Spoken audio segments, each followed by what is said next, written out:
Well, I do love the smell of breaking news on a Sunday morning. We've kind of torn up what I was going to say this morning because we obviously now have this breaking news of Nadhim Zahawi's sacking by the Prime Minister. I'll just give you the killer line in this letter from 10 Downing Street. It is clear that there has been a serious breach of the ministerial code. As a result, I have informed you of my decision to remove you from your position in His Majesty's government. Couldn't be more clearer than that. We're going to be discussing all that and more. We've got Jacob Rees-Mogg coming on the show, our new GBNews signing. He's going to be speaking to us a little later live from Somerset. Very interested to hear his reaction to this breaking news. I'm also going to be speaking to Gerard Lyons, who is Boris Johnson's former economics advisor, about Jeremy Hunt's statement in the week that now wasn't the time to cut taxes. And with the transgender debate continuing to rage in today's papers, I'm going to be speaking to leading feminist Julie Bindel. Let's just take you through the headlines, which sometimes can seem out of date, even just hours after they've been published. Here's the front page of the Sunday Times. Gove, we share the blame for Grenfell deaths. In the Sunday Telegraph, hospitals at home plan to save NHS. Front of the Mail goes with a royal story, the Mail on Sunday. King to Welby, I want Harry at coronation. The Sunday Mirror, more tales of alleged Tory sleaze. Top Tories Russian oil millions. The Observer, it does have the Zahawi story down page, but its main headline today is I saw children face bullying and racism at Asylum Hotel.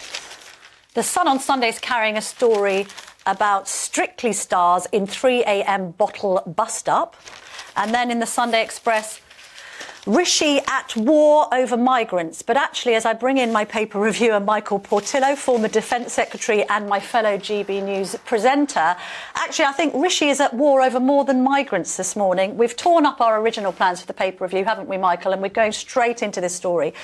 It does feature, and the writing was on the wall, because there's a long read in the Sunday Times, there's articles about his future, and we were discussing in the green room, weren't we, that you thought it was going to be a case of today that he would go. We did a little promo a few moments ago and we said that we thought he wouldn't last the day, and there we are. A few moments later, he was gone. And it's slightly curious in a way that the Sunday papers didn't have more of a smell of this about to happen. So how do we assess it? I think it's a terrific blow against the government and the Prime Minister. Not so much the losing of the individual, although I think he did do distinguished work, for example, during the vaccinations campaign. But people hate the idea that a senior minister is filthy rich and not paying the taxes up front and quickly and in the way that the rest of us feel that we have to pay our taxes. This is extremely toxic with the public. The second thing about it is that obviously Rishi Sunak is accused by some people of pursuing natural justice too far. Yes. That he wanted to go through all the proper processes, which in a way is very commendable. But this thing has been in the headlines now for days and days and days, and it's been doing terrible damage to the government and to the party. I think he did have an opportunity to get rid of him earlier. The opportunity was that evidently Nadhim Zahawi had not been frank with the Prime Minister about what had happened in the past.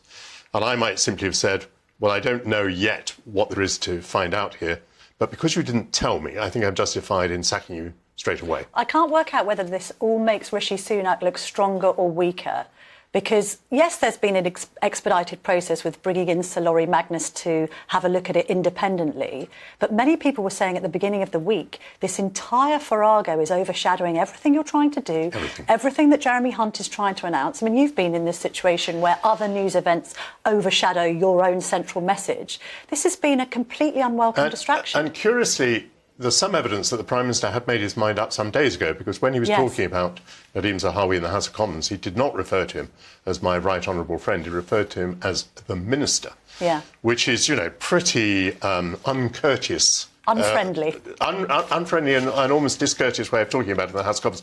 So I think the Prime Minister will face some criticism for having taken so long. It's been fortunate for him in a way that Sir Lawrie Magnus has delivered, obviously, an unambiguous finding, which has led to that absolutely crushing sentence in the letter.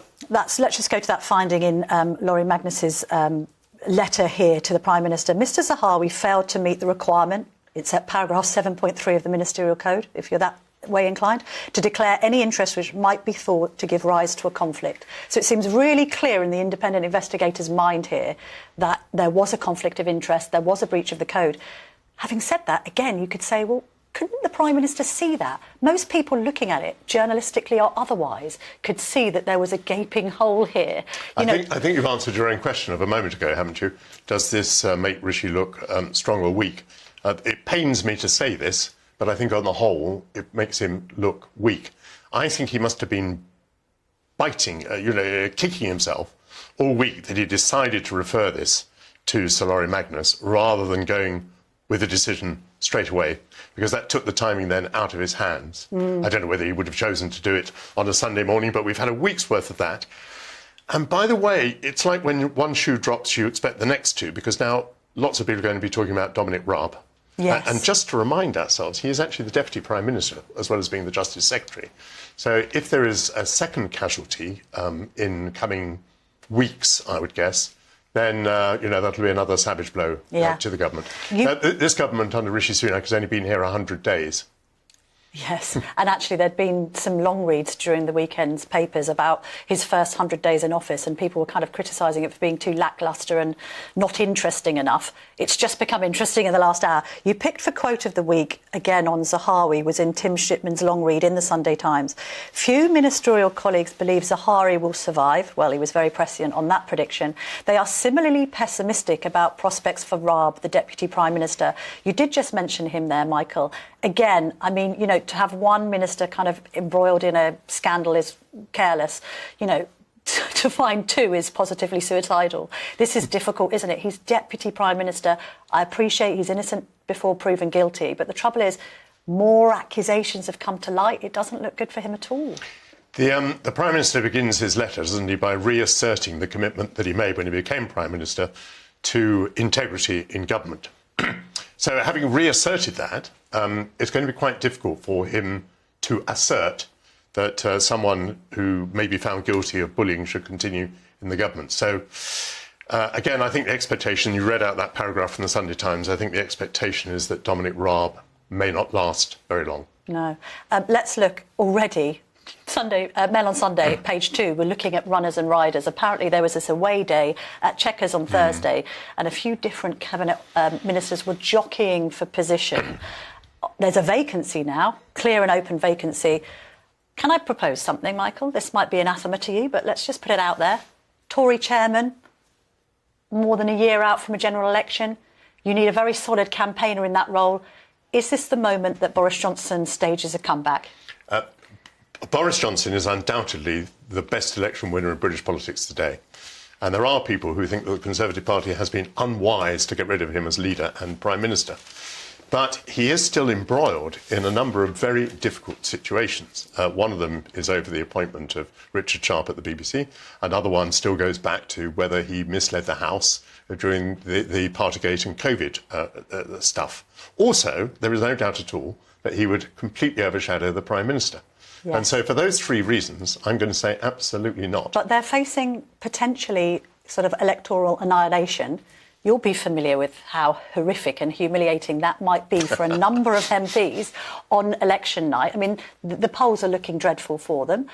We saw the GBNews poll this week said that the Labour Party won 50 and that the Tories were 22% behind. Yes. So there's a mountain to climb. I understand all that, but I think this horse has bolted. I mean, if the Conservative Party wanted Boris Johnson to win an election for them, they should have kept him as leader, where indeed he might have won the election for them, or at least he might not have lost it very badly, which I think is the more probable outcome. Was it a mistake finally, Michael, to get rid of him in light of everything that's happened today, let alone the last 100 days? The party was in a very, very difficult position. But if you want me to say yes or no, I think they would have lost less badly under Boris than under Rishi. Thank you very much. That's Michael Portillo, who will be with you at 11 o'clock today. He's going to make a mad dash from this studio to the other GB News studio in Paddington.